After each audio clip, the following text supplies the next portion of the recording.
vero!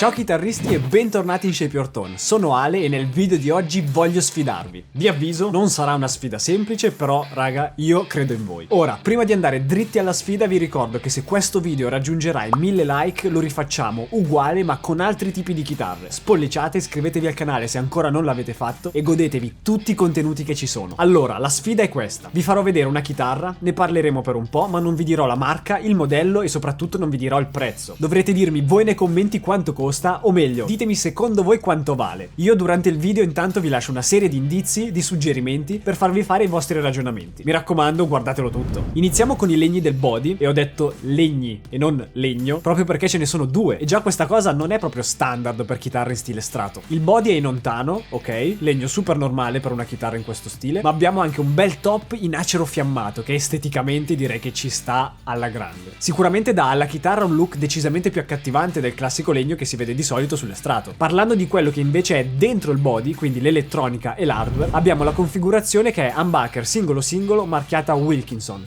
con ovviamente un push-pull per splittare l'humbucker a single coil, così ce n'è per tutti i gusti. Comunque pick-up Wilkinson già possono darvi una bella direzione riguardo al valore di questa chitarra. Come sapete mi piacciono un sacco, li ho provati anche su altre chitarre e mi hanno sempre convinto. Per il resto l'elettronica è la solita dell'estrato, con il selettore a 5 posizioni, un volume, tono, e sì, abbiamo il ponte che è mobile, ovviamente anche lui marchiato Wilkinson. Ok, piccolo recap, per ora abbiamo il legno del body che sono legni, abbiamo questo top in acero spettacolare. Per quanto riguarda l'hardware e l'elettronica, tutta roba che funziona alla grande. Tra l'altro, altra cosa da far notare rispetto a questo ponte è che dà alla chitarra una bella stabilità. L'accordatura tiene soprattutto se si accompagna il tutto e si aiuta la chitarra e il suo hardware con un setup fatto bene e le corde cambiate come si deve. Se cambio le corde le monto male e poi mi lamento che l'accordatura non tiene, probabilmente sono uno di quelli che mette la panna nella carbonara.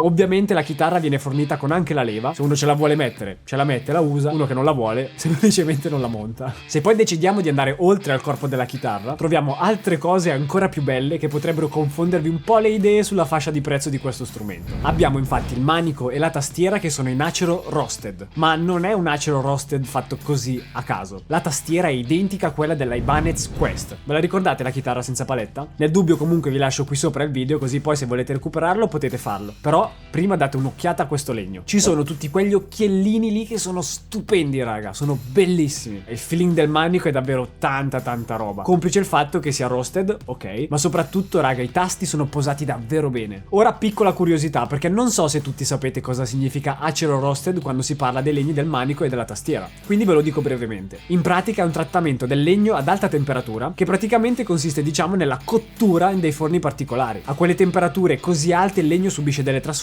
e vengono estratte delle impurità e l'umidità e tante altre sostanze da quei materiali. Ci sono tanti pro a trattare in questo modo il legno, intanto estetici perché raga, l'acero roasted è uno spettacolo sempre, ma poi anche funzionali perché il legno viene modificato nella sua struttura una volta che ha raggiunto quelle temperature così alte e quindi la stabilità e tutte queste cose migliorano. E ora vi dico anche un'altra cosa che potrebbe suggerirvi che chitarra è. Questo feeling super bellissimo e super moderno penso che in gran parte sia anche dovuto dal radius della tastiera che è da 16, quindi super piatto. Ad esempio i bending escono davvero benissimo, è super comodo farli.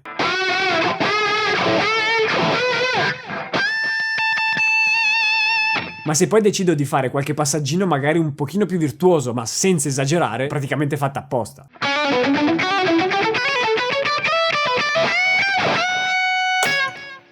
Non è vero. Non è vero!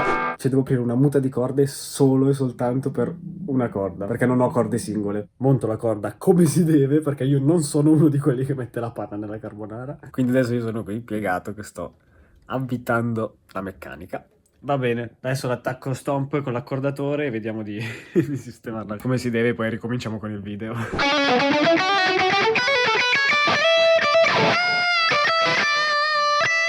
Quindi il feeling è davvero tanta roba. La scala è la classica da 25,5 con 22 tasti, quindi diciamo che se siete abituati a questo tipo di chitarra con queste misure vi troverete a casa. Quindi per ora, secondo voi quanto vale questa chitarra? Ditemelo qui sotto nei commenti e lasciate anche un bel like se a prescindere dall'aver indovinato questa chitarra vi è piaciuta. Adesso comunque arriva la parte tosta perché devo farvi vedere la paletta senza farvi vedere il logo della chitarra. Tutto perché sulla paletta abbiamo le meccaniche autobloccanti. Vero che se non ci sono uno con poco le può mettere, però se ci sono già e funzionano bene come queste, personalmente è un valore aggiunto, quindi tanta roba. Ora la cosa più importante per il valore dello strumento. Come suona?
Avete avuto tutto il tempo del video per capire, per pensare, fare i vostri ragionamenti sul prezzo e sul valore dello strumento. Per capire se tutto quello che avete pensato è corretto e ha senso, guardate qui sotto in descrizione perché trovate il link con tutte le informazioni che vi servono. Modello, finiture, colore, finiture...